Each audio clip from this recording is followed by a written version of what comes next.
Everyone, welcome to another episode of Let's Talk, a podcast presented by The Courier. We are in episode 9 today. I'm your co-host, Sol. I'm the lifestyle editor here at The Courier.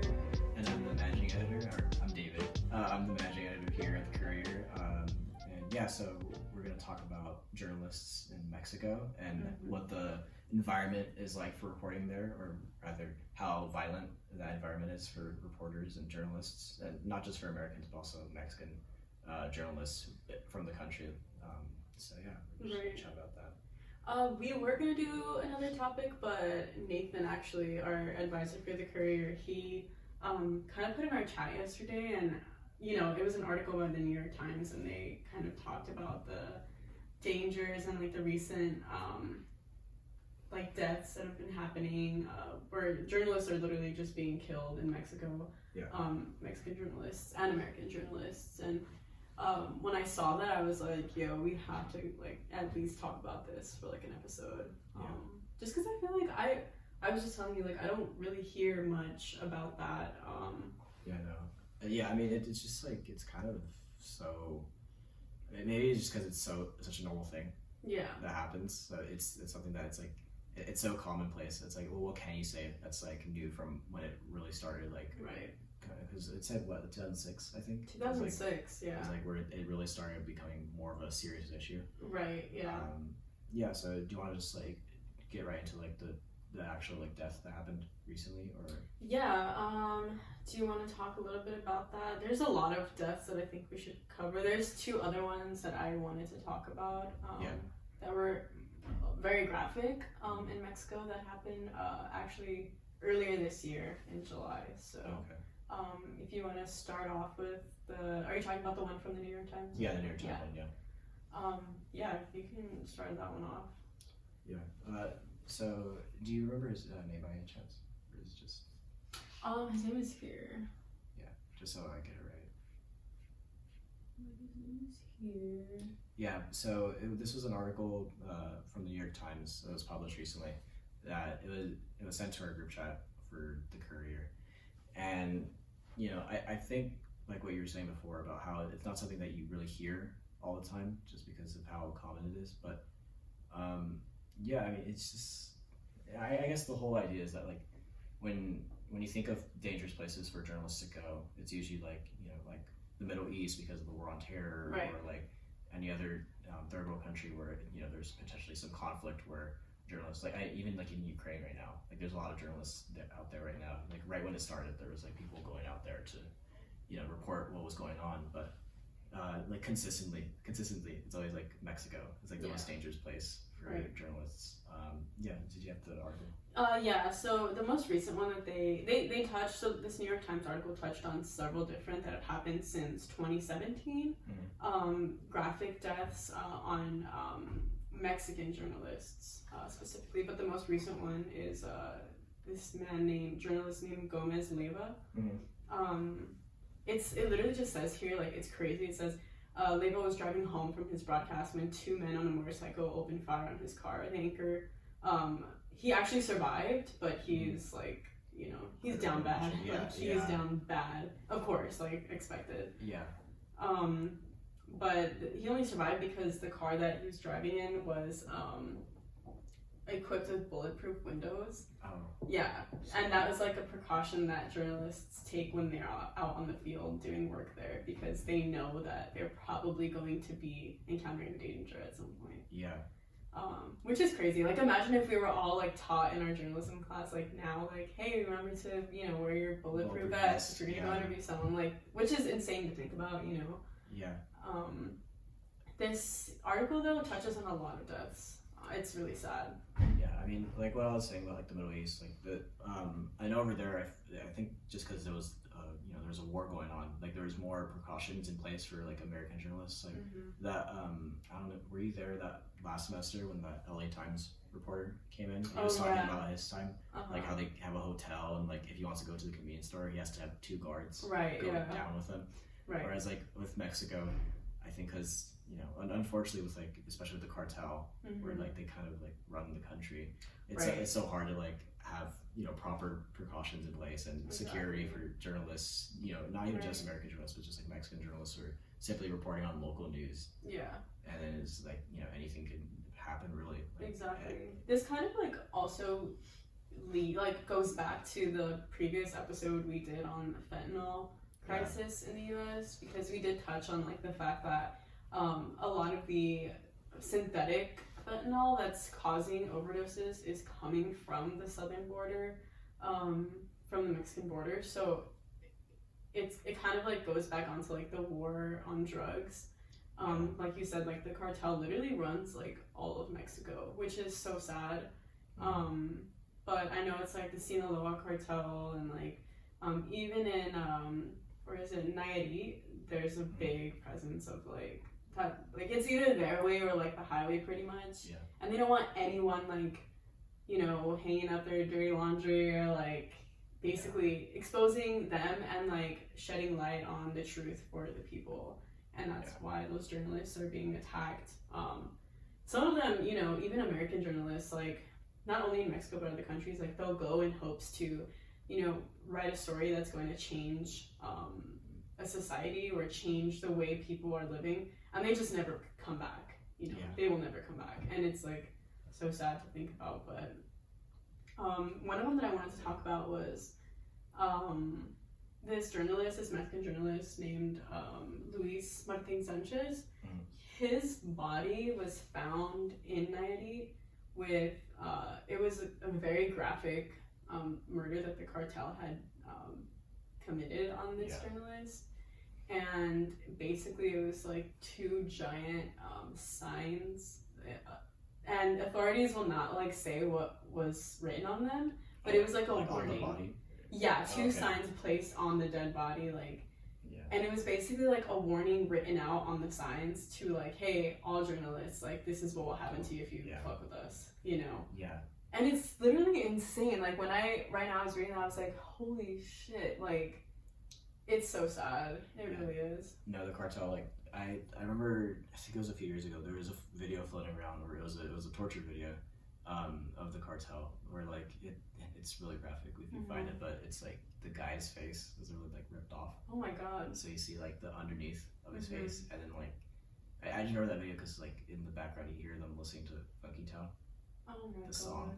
But like that's just like they just, and then even earlier this year with the whole like El Chapo's son, do you remember? Where like they went, where he got arrested, and then like they literally went to war, and people were just like, well, what are we supposed to do? Right. Like, just like let them be, really. That's true. Yeah, I do remember that. It's crazy, and not only like murders or deaths are happening, but the kidnapping is, I feel like, more common. Initially, like there are journalists who are just being like held hostage or just being taken and held for ransom or like whatever it is, that they won't like experience like the torture or like even be killed right away. It's always like first like a kidnapping or prison or whatever. But that raises a question also of like, what is the government like doing to make sure that we're bringing our journalists back to the US? Because a lot of them don't even come back. Like that's the thing. I'm like, what the hell? You have all these missing people. Like, aren't you like the slightest bit concerned? I mean, maybe it's not like a question of like what are you doing, but like how much can you do before like things start really like getting messy for like the actual government that actually like, has to get involved. Because like really it's at least like if you're trying to get involved in something where it's like this many people like dying, at the same time I think these journalists are going and expecting that, oh yeah, this is a life and death situation, like I could potentially like not come back from this. So it's always just like like when something becomes so commonplace, it's just like, well, now it's like, what do we do? Because then you're basically just setting yourself off to like, okay, well now I'm gonna go, maybe not come back, but this is just the risk that I have to take. And sadly I really don't even know if the government could even get involved at all with that kind of thing. I mean, if they could bring a basketball player back from Russia for having weed, then they can bring back our journalists. Just saying.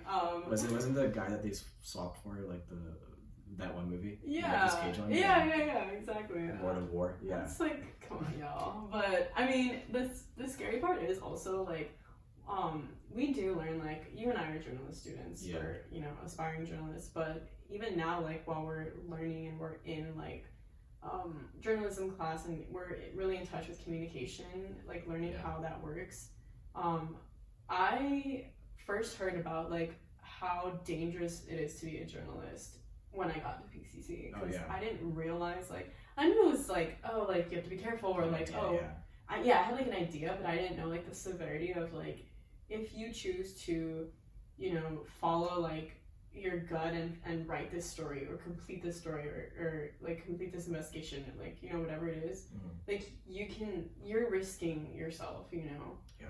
And you're risking not being able to come back home, or like even your life, and it's just crazy. I think that not a lot of people realize how intense it can be, you know, like the field itself.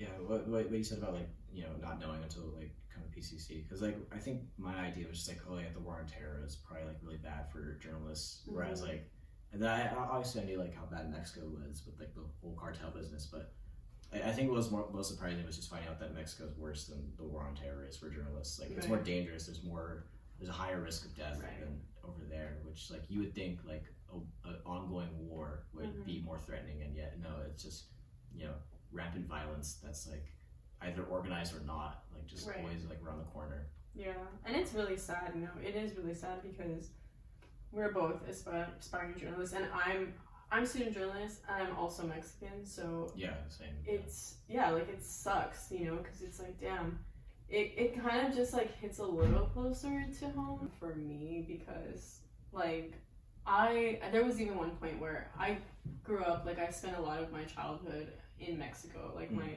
summers, because we used to have like a family beach house in Ensenada, so I would go there a lot, and even to like, Ensenada isn't even deep in Mexico, it's like right after the border, but like even then, like after a certain point we just stopped going because it was so dangerous.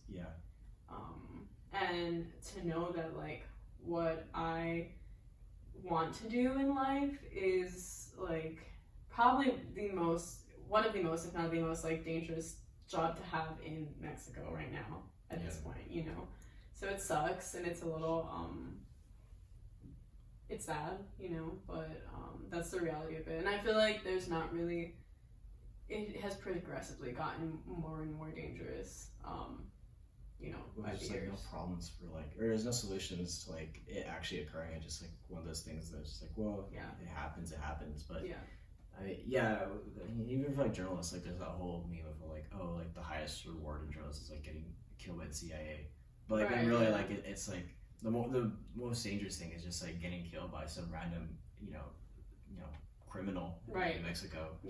That's really where where there's actually like a life-threatening situation, because like if you're reporting like news in the US, which obviously like depending on what you're actually reporting on, there's probably gonna be some danger, but you know, the likelihood of you actually dying in the US as a journalist is like, you know, it's very rare. You don't hear about that at all. Whereas like even in the like what we were saying about the war on terror, like there was journalist deaths, but they weren't as like widespread as they are in Mexico. And like what you're saying, I mean, it's like I'm also Mexican, and it's like like, well, from like the parts like of my family, like Guadalajara, like that's more of like the Spanish area, so it's not like as bad as like, you know, more deeper areas of Mexico, but like even I stayed in like areas where that's like really deep in there, and like the only like safe place is like the hotel, that's where all the tourists are, but as soon as you go in town, there's like military guys, like their tanks go up and down, I'm like, and then people getting like their groceries, it's just like, okay, like it's such like a sudden, like,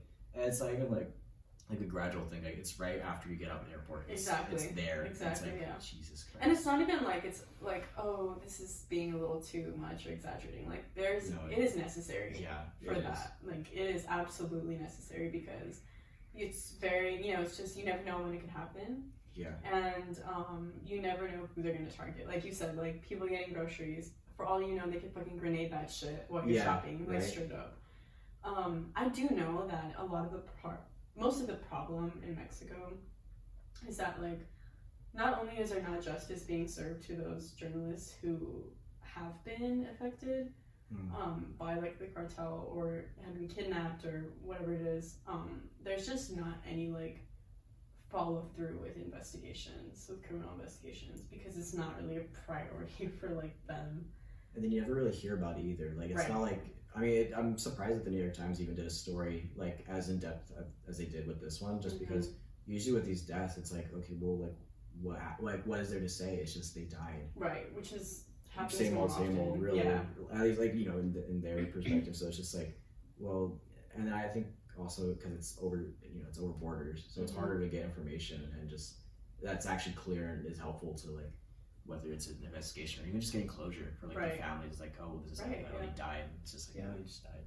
Right. In Acapulco, there's like I think there's a small like faction of journalists who are getting together, and trying to like bring justice and bring light to journalists who have been killed. And one of their like arguments is like, yeah, you know, oh, so and so was killed, but these are all like nothing but numbers to a lot of people outside of Mexico and in Mexico. Like their approach is like, we need to have an investigation, but not only that, like you mentioned, like it needs to be resolved and justice needs to be brought to like the family members. And you know, because I mean, even this New York Times article, it opened with like there were like 213, some shit like that, deaths. And there was like 13 like last year, right? Yeah. And that's all I ever see, like in these articles that are talking how about many that. people how died. many? Yeah. It's just like the number, like, oh, last year there were, or so far there's been 13 journalists killed in the world. It's like 13 people died. It's not just like a number. Yeah, and I'm like, okay, but who are these people? I cannot tell you like one of their names because I don't even know. Like it's not even, you know, it's not talked about. And I'm sure like to them it's probably just like, oh, this is just another case that we have and it won't get like resolved, you know. Yeah, unfortunately. And and then with Mexico too, like what we were saying about like the whole like there's really tanks like just like on random like residentials. I mean, not residential, but like, you know, just like normal pedestrian streets. But I think like I'm sure, you know, obviously you've traveled, but like just traveling to Mexico, it's like it's not as easy as well, no, you're not, I should not say easy, but like it's a lot different than traveling through like the United States, because like first off, it's not as like secure as TSA is here.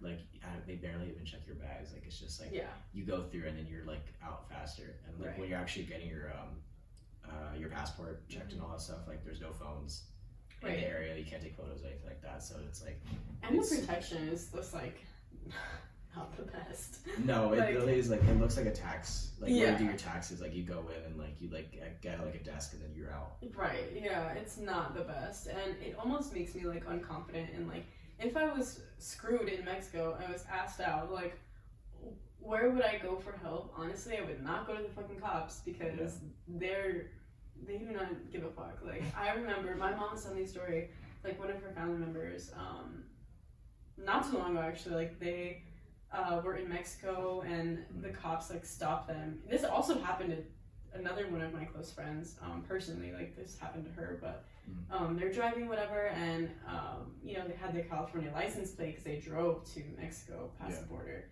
These cops stopped them and they basically were like, give us all your money, or we're gonna, you know, take your car. And I'm talking about my friend, this is her story. And so she was like, no, like what the fuck, like I'm trying to go visit my family, like we're almost there, you know.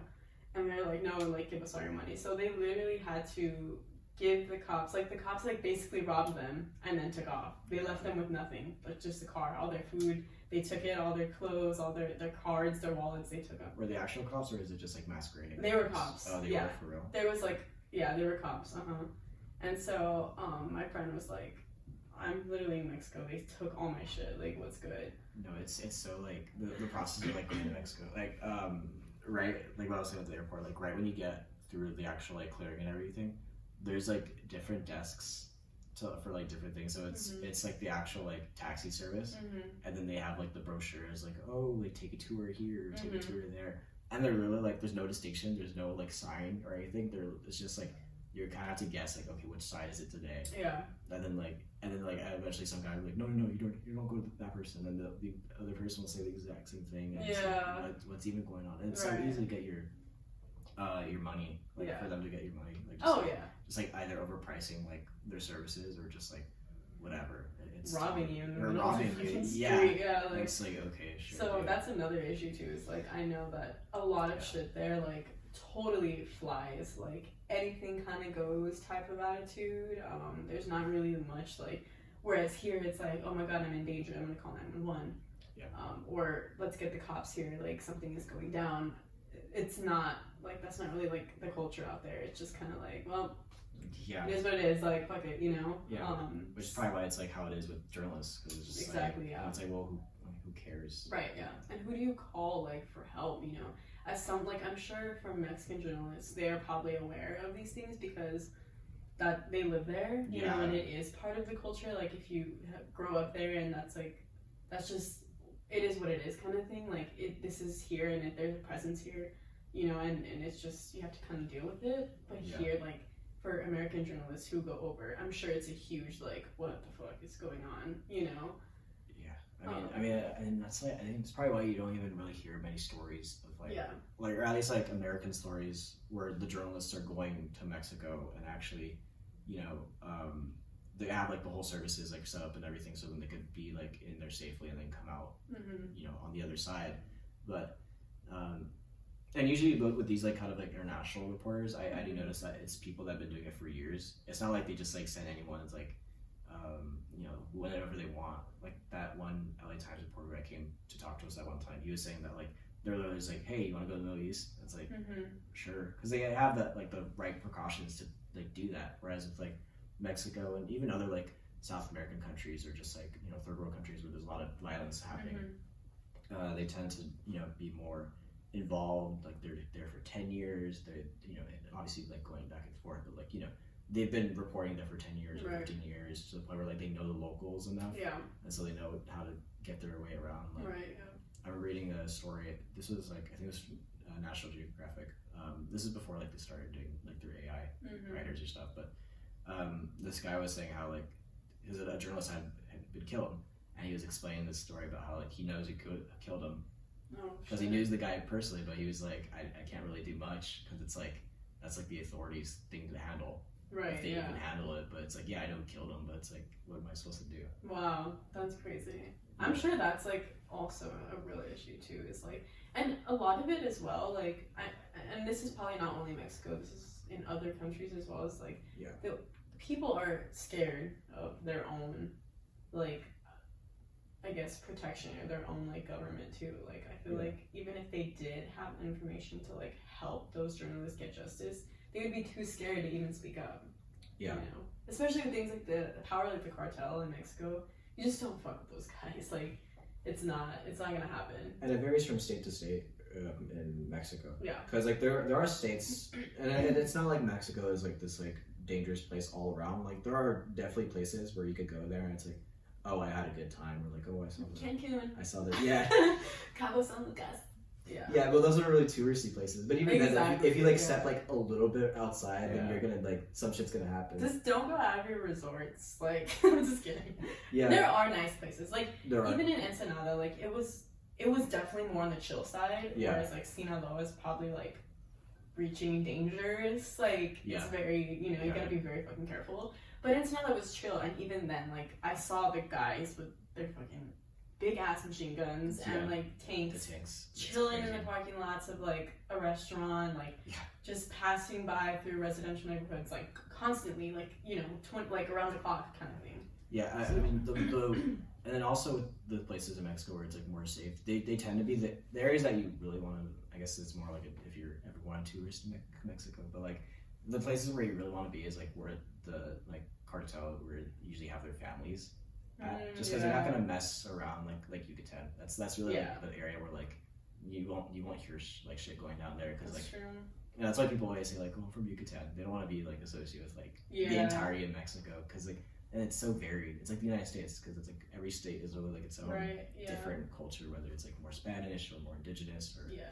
what have you. So yeah, but with the cartel, it definitely varies with like at least with security and like what kind of things you'll see. But yeah, you're gonna see those tanks no matter what. Right. Yeah, it's crazy. The presence, like the cartel presence, has really like it's always kind of been a thing even back in the day. Like it's almost like a cliche. Yeah. It's like, oh, the cartel. But like, yeah, like it so really true. is though. Yeah. Like, that is how it is, and it's just. Oh my god! You know what? Someone fucking idiot literally said that shit to me. Like I was hanging out with some friends or whatever, and we went to dinner, and there was like a group of people that we met there and became friends, and this guy was like super like unaware of just what he was saying. Wait, what did he say? He's like, oh, like, well, we all said our names and stuff, and then he's like, oh, like, Sol like the sun, like in Spanish, and I was like, yeah. And he's like, oh, are you like Hispanic? And I was like, my family's from Mexico. He's like, oh my god, do you have any family in the cartel? I was like, bitch, you are so dumb. Like, please stop. But like, that is such a stereotype, and I mean, sadly, like, the reality is that there is just a huge cartel presence in Mexico. There always like kind of has been even back in the day, and like now it's just way worse. I don't know when I see it like resolving, you know, but if ever I don't know because it's just been like around. I mean, no. But I mean, I guess you never know though. Like even like El Salvador, where that was like like with like the gang capital of the world, and then like you have the new president who's like I mean, say what you will about him, but he has been like amping up like the prisons, so that there's more people being incarcerated and stuff like that. So like things do happen. I think it's really just like Mexico has so much stuff going on is, so it's like I like literally it'd have to be like a whole like reform of everything if you really wanted to like get the cartel out, and even then it wouldn't even be. It would still be. Yeah, they'd still be there. Yeah. Like there's no going around it, but it's so true. With the stereotypes though with like Mexico. I know those fucking stereotypes. I hate them, but like honestly, I mean, I can't even like. I can't deny it. It's not even just like the Mexicans either. Like if you're Colombian, it's like Pablo Escobar. Dude, it's terrible. Please don't. If you're one of those people and you're listening, just don't. Just don't. Right. But yeah, I think we should. We're gonna link the article with this episode, the New York Times article. Yeah, it's really well because it goes into the actual killing that happened, but also like it backs the statistics of like what's going on. It's not just like, oh, here's the numbers and like here's how many people died. Right, which is important. And instead of if you want to make yourself more aware of behind the statistics, and just it's not just like 15 journalists were killed. You want to know like how and where it happened. This article definitely goes into depth. I mean, there's names, there's like the way they were killed, what state of Mexico they're from. So there are many journalists that it touches on. So you're gonna link the article, and if you want to make yourself aware and just learn a little more about it, I think that is a great start. The article. So I think that's kind of wrapping up our episode. But definitely give that article a read.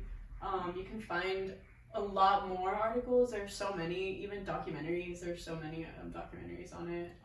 And then even just like from the Courier itself, like the website. I mean, not for Mexico, but like we've done good stuff about like the stuff in Israel and Palestine, and like it's just good to be educated, even if it's not happening in like your neighborhood. Just like, always be aware, so you're not like being an idiot. Exactly. Yeah. We we'll also link the Courier articles that we've done under this episode as well if you guys want to check those out. But it's a good start. So make yourself aware. Be safe when you're traveling to Mexico. Don't leave your resort. I'm kidding. You can, I guess, if you want to, but be safe. But journalists are definitely in a lot of danger. And just make yourself aware that it's not just like a fun, like, reporter, like, I'm gonna say the weather now, like, job. It's not just about that. It's different, by the way. Journalists and reporters it's two different things. Right, yeah. Like, it's not, it's very, it's a tough job, and it's very risky, but it's important. There is a need for journalists, I think, everywhere, so. Yeah, that wraps up our episode 9. Stay tuned for next week's episode number 10. And then the week after, October 18th, we're going to have a spooky Halloween episode. We're going to be joined by our editor-in-chief. It's going to be lots of fun. Yeah. But that's it for me. I know you wanted to mention you want to talk about the newsletter? Yeah, the newsletter, which we're doing every Friday. It's out every Friday morning. And that's going to be a selection of all the stories that come out Wednesdays, which you should definitely take time to like see all the stories that we put out, but those are gonna be like the spotlighted stories, and yeah, we put a lot of work into that, and it's always good to just see what's new, even if you don't want to look at the actual website, just to see like what's going on. And yeah, and then follow us on TikTok. We always have posts throughout the week, because we have our roundup and then just our on the spots. So yeah, that'll be just definitely check that out, and also follow our Instagram as well for news. Follow our Insta at BCC Courier, really good stuff, and lots of updates too. Our stories are always like updated and stuff. Us and the other, just BTC in general. Yeah, the social media team that we have, by the way, is kicking butt. I think they're doing super awesome. So give them, some love on social media, and yeah, follow us. And thank you guys for listening. Bye. Bye.